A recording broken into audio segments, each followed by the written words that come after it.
We begin with the midterms, of course, and the exit poll results already coming in right now. So many races razor thin tonight. Massive turnout coast to coast. Look at this line inside a gym in DeKalb County, Georgia. In Houston, look at this, lines out the door. And in St. Charles County, Missouri, lined up since early this morning. Tonight, the first clues, those first exit polls just in, and these are preliminary results tonight. Voters were asked, do you approve of the job President Trump is doing? 44% said they approve. 55% say they disapprove of the president's job. Did they vote today to send the president a message? And here's what they said. 26% said they voted to show their support. 38% say they voted to show their opposition to the president. And 33% said the president did not figure into their vote. We know so many issues in these state races were local. In fact, look at this tonight. When asked which one of these four issues is most important, healthcare by far topped the list at 41%, immigration 23%, followed by the economy and gun policy. So let's get right to our chief national correspondent, Matt Gutman, and our entire team across the country tonight. Matt is in Santa Ana, California. And Matt, I know they're processing the ballots right there behind you tonight. That's right, and they're expecting 800,000 ballots just to go through this facility, the fifth biggest in the country. And the supervisor here tells me that voter turnout has been so intense that people coming to vote in person have come out in greater numbers than they have in any presidential election, David. And that's one reason we're seeing lines of 90 minutes or more just outside the door here. They started lining up at dawn in high school gyms in Doylestown, Pennsylvania, parking garages in Atlanta, where people waited more than 3 hours to vote. In Knox County, Tennessee, the power went out, so poll workers pulled out their flashlights, citizens voting in the dark. Total turnout projected to top 100 million, a record for a midterm election. Driving the enthusiasm? President Trump. So many voters showing up today to send him a message. Thank you so much. In Missouri, Claire McCaskill, one of 10 vulnerable Democrat senators running for re-election in states Trump won. ABC's Deborah Roberts is there speaking with voters. Was your vote today about Missouri or about the president? Both.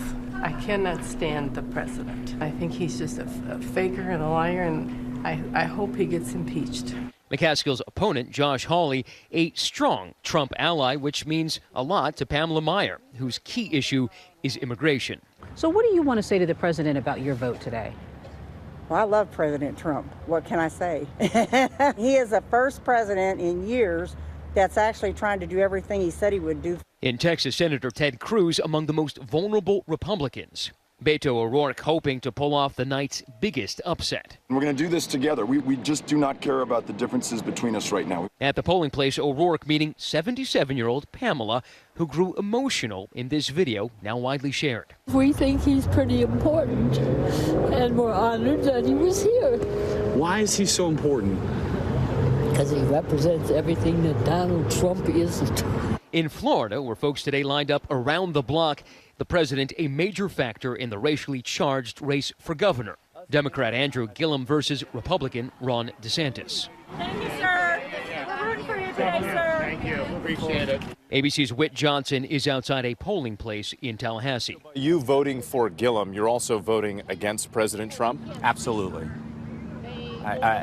I couldn't be more adamant about that. But steps away, Connie Jokish, who came to vote straight from her overnight shift as a nurse, there to support one man, the president. My brother-in-law has a job he hadn't had for 3 years. My brother has a job he hadn't had in 5 years. You know, they're happy, and, you know, this wouldn't have happened without Trump, I don't think. In Georgia tonight, Stacey Abrams looking to make history by becoming the nation's first female African-American governor. She's counting on high turnout among black voters like Tyler Cummings, who spoke to our Steve Osensami. What does it mean if Stacey Abrams wins tonight? Honestly, it means a lot to me being an African-American individual, just to have someone being in the office that is African-American as a woman. Abrams' Republican opponent, Brian Kemp, has Donald Trump on his side. Abrams had Oprah, one of many celebrities making their voices heard this year. Taylor Swift coming off the political sidelines today, urging young voters to turn out. I promise you it feels so wonderful to exercise that right that you have. The big question tonight, did they listen? Matt Gutman and our team out all across the country tonight. Matt, back at this live. And Matt, our Ballot Watch team tracking polling stations across the country. Are we seeing any problems tonight? There have been some scattered problems, David, in Wake County, North Carolina. The Board of Elections there says that 10 polling stations reported problems with their vote counting machines, apparently caused by humidity. So some of those ballots are being stored in emergency bins until they can be counted. Also in Johnson County, Indiana, just south of Indianapolis, apparently some machines broke during check-in, making it difficult to get people in, causing those delays that you see and those long lines. Now, one voter protection group tells us that 24,000 people have called its hotline with problems and with questions, much higher than in 2014. But David, given the size and scale of the voter turnout today, it's not that surprising. All right, Matt Gutman leading us off tonight. Matt, thanks. Hi, everyone. George Stephanopoulos here. Thanks for checking out the ABC News YouTube channel. If you'd like to get more videos, show highlights, and watch live event coverage, click on the right over here to subscribe to our channel. And don't forget to download the ABC News app for breaking news alerts. Thanks for watching.